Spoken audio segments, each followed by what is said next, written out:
Well, hello once again, folks. How's all doing? Robert, who sent me the Bachmann A4 Union of South Africa recently, very kindly donated this old Hornby Class 47 to me. He didn't say anything about it, he just said he wanted me to have it. So thanks very much to Robert, this is hugely appreciated. He didn't say if it goes or not, I have no idea. I've just put this on the track, so let's turn on the power, see what happens. Power on. Oh, it's going backwards. So the polarity is wrong. But at least it's running.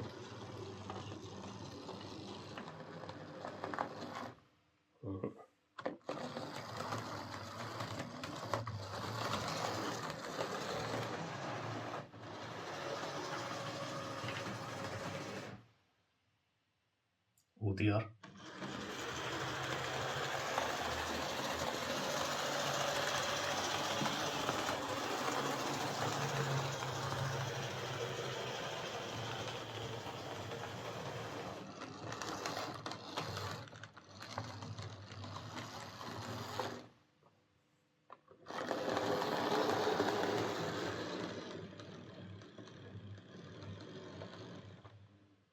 So yeah, the polarity is wrong and it's suffering a bit from stoppy-startyitis. So we'll get it to the bench and we'll see if we can sort it out. We'll get in.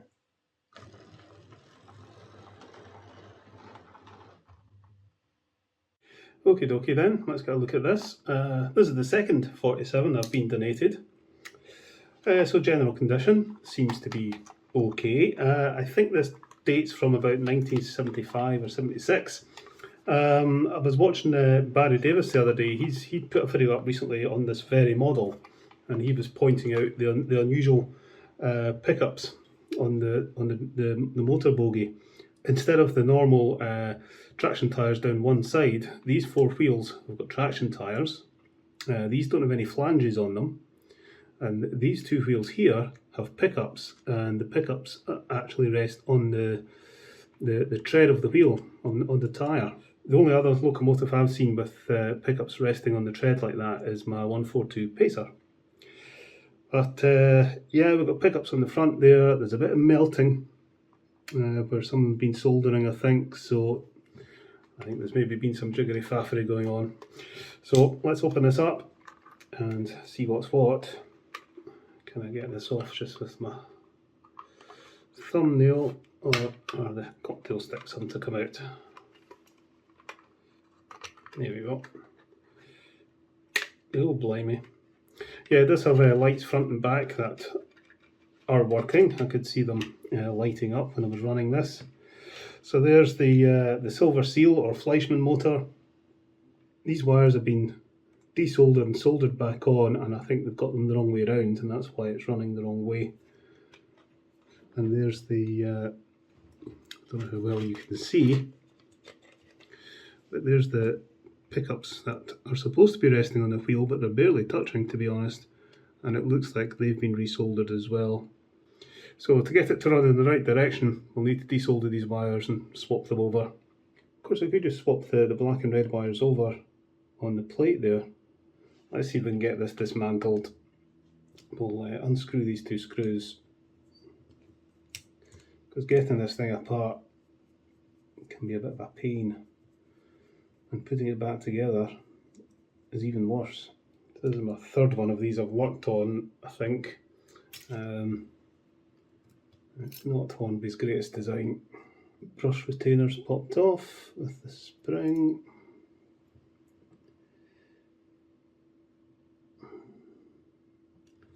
Right, can I get that out now?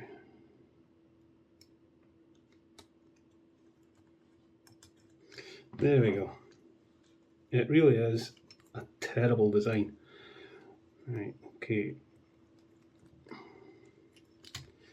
That out. And then we can desolder these wires. It's the red ones off and the black ones. So now we can get that out the road. And when I put it back, I just need to remember to put the black ones on there and the red ones on there, and it will run in the right direction. Okay, we'll remove this brush retainer. One of them's already come off. Do very slowly so the spring doesn't pop away. And that's a nice condition spring. And the brushes fall out. One does, one doesn't. So this is the Silver Seal or Fleischmann motor. General opinion of this motor is that it's really, really good and much better than the Hornby Ringfield that followed it. I personally don't really agree with that, to be honest. I mean, yeah, it's the quality of the thing is much better. It's really robust, but I don't like the sound they make. They make a bit of a whiny sound.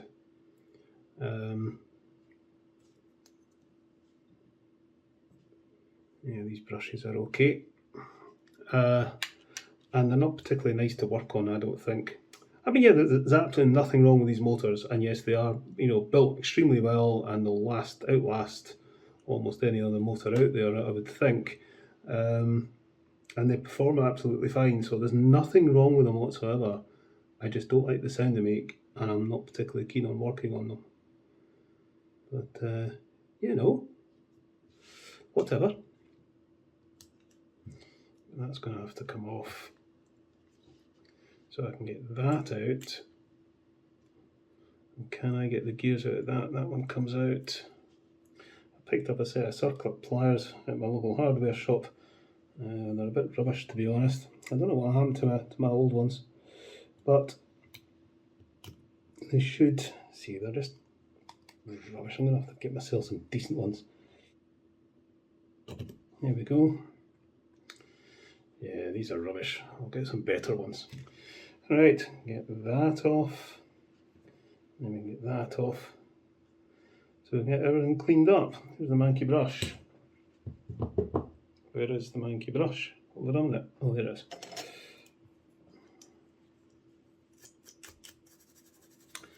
Give that a squish with a contact cleaner. And we'll run a pipe cleaner through those. We'll get the old T-cut. I get quite a few messages from people outside the UK about T-cut. If you can't get T-cut, see if you can get Brasso or some other type of metal polish. It'll probably work just as well. Give that a squish. Let's have a look at the pickups on this bogie. It all looks okay. I think I just need to clean the wheels.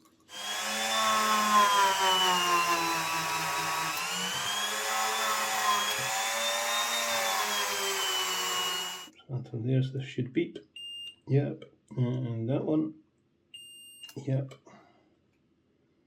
Touch that on there. That should beep. And that one. Yeah. So that works fine. Oh, that's broken. Oh dear. Yeah, I can understand why that gets broken, because fitting the motor into this bogie frame is just silly. I can get some contact cleaner on those pickups. Get the crap off them. Okay, I think what we'll do now is fix this broken bogie frame. Get some super glue. Glue on there.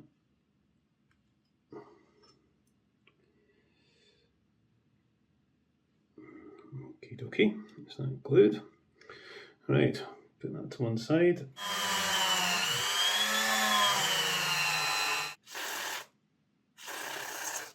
Right, okay, start to think about getting this back together. That'll go in there like that. There's actually a felt oil reserve just in here. I'll get some oil in there. If I remember rightly, there's a felt washer normally goes on there, but it's not there. I don't know how much of an issue that's going to be. What I have found with this motor is you don't want to screw this plate on too tightly.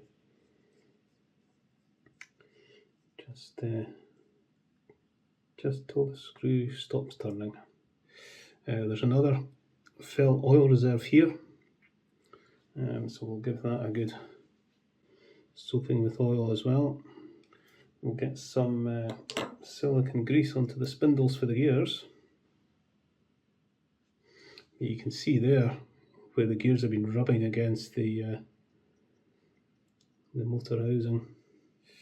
So put that one on there, put that on there, put the circlip on. So get these wheels on. I don't think it really matters which way around they go.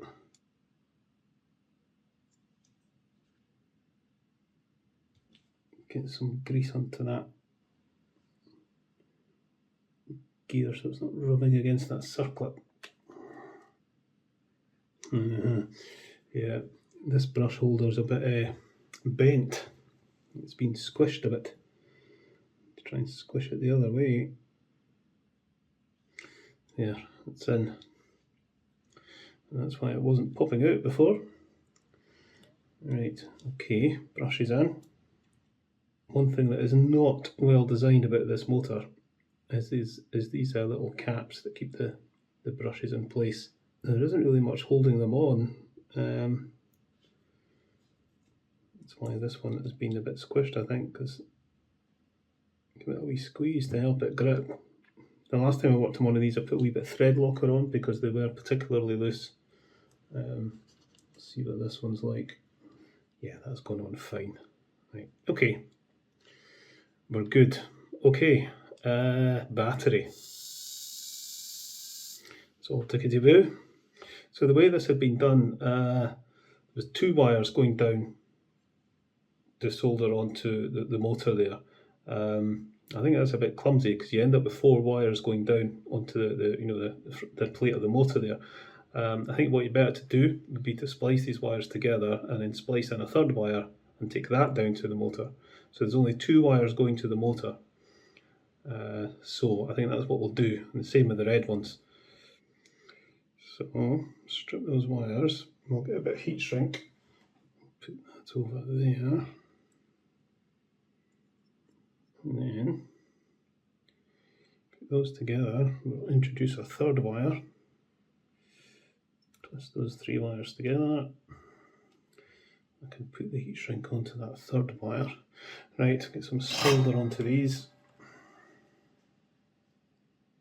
Just want to tin it just to secure the wires.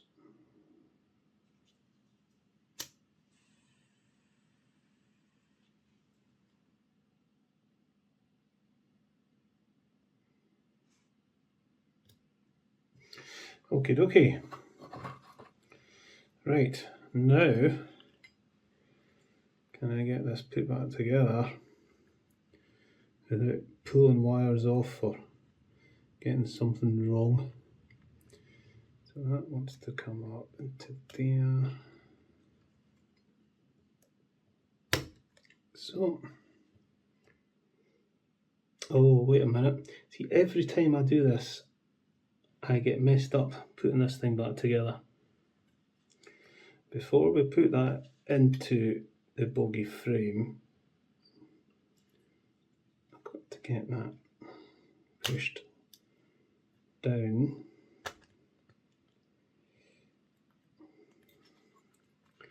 Get that in place first while it's squishable, like that.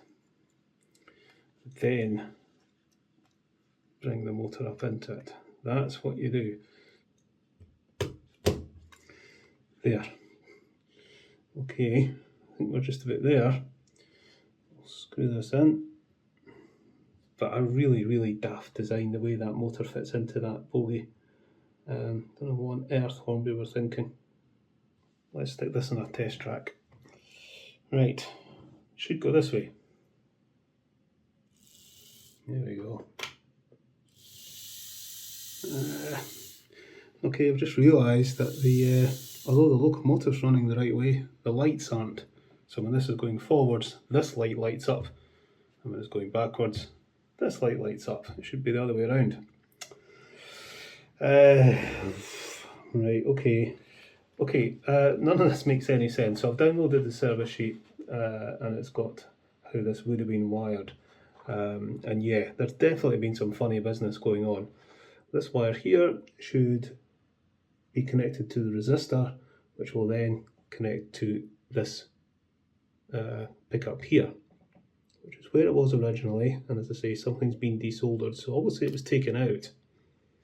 And then this wire will connect directly to the other pickup. So that should be wired to this bogie, to the pickups in this bogie. It shouldn't be connected to all this.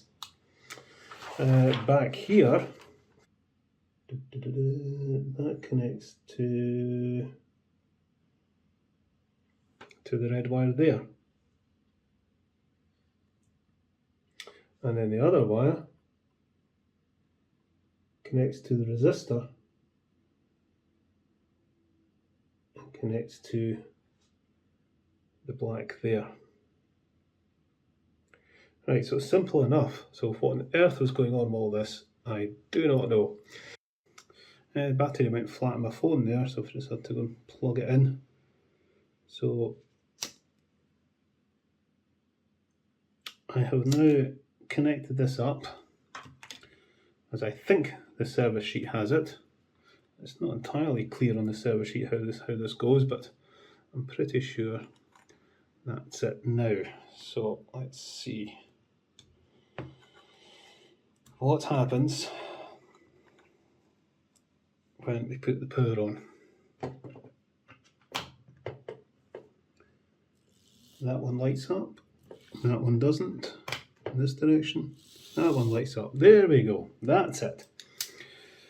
Jings, that was a... Yeah, I did not understand the way that had been wired at all. I mean, it worked. It was just the polarity was all wrong, but you know, correcting the polarity of the motor then meant the polarity of the lighting was wrong, but the lighting was done in a very strange way. But that's now wired up pretty much as it is on this service sheet, apart from I've spliced the wires for this light into these wires rather than connecting them straight to the motor, which the service sheet does. Right, let's see if we can get this body on and keep everything working.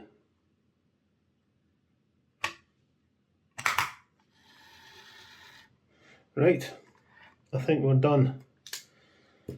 Oof, that turned out to be a much harder job than I thought it was going to be. I was not expecting the lighting problem there. Right, let's get this to the layout. Okay, let's bring this out.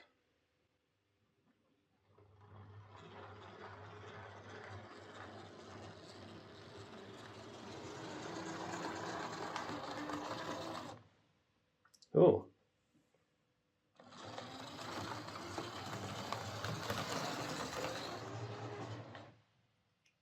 Oh dear.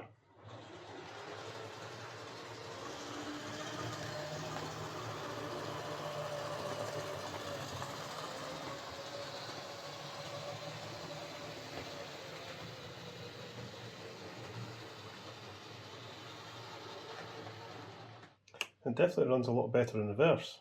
It's a bit weird.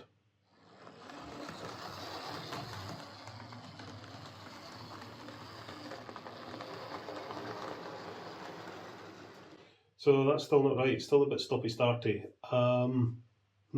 Right, okay, back to the bench, we'll have another look at it.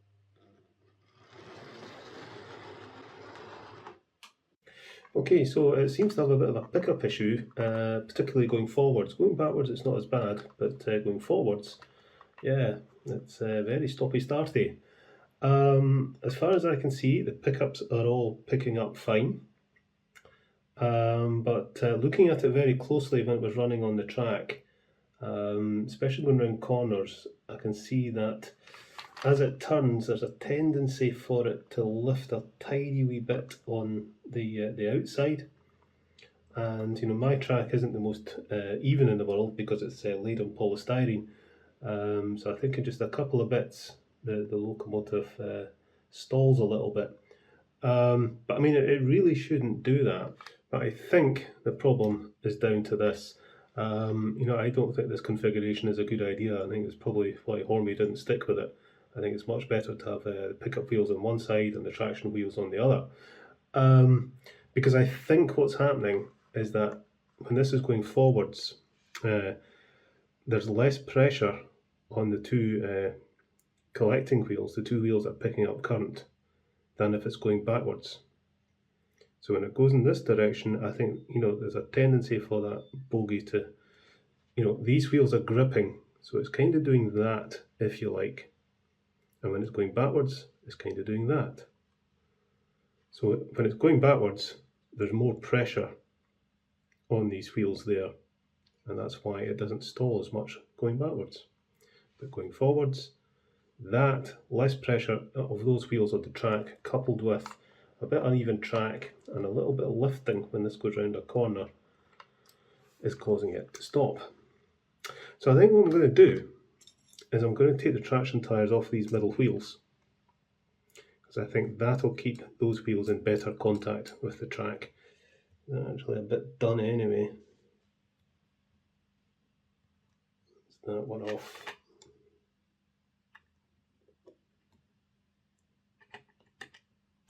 And that one. I could have done that without removing these screws or the body. I could have just pulled them off. Never mind. Right, okay, let's go and try that. Okay, out she comes again.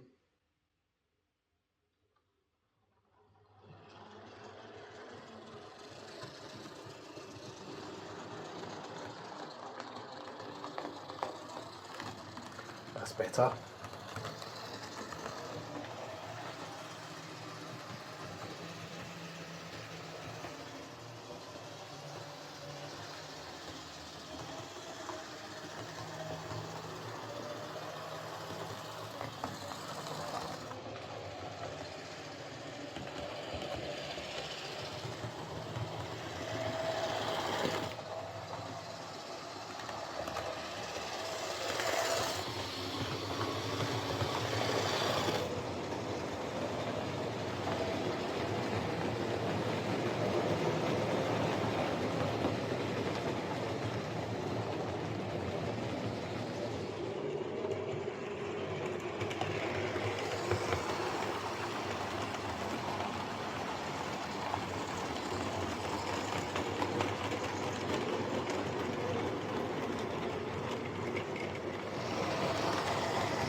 So that's running an awful lot better after removing the traction tyres from the middle drive wheels.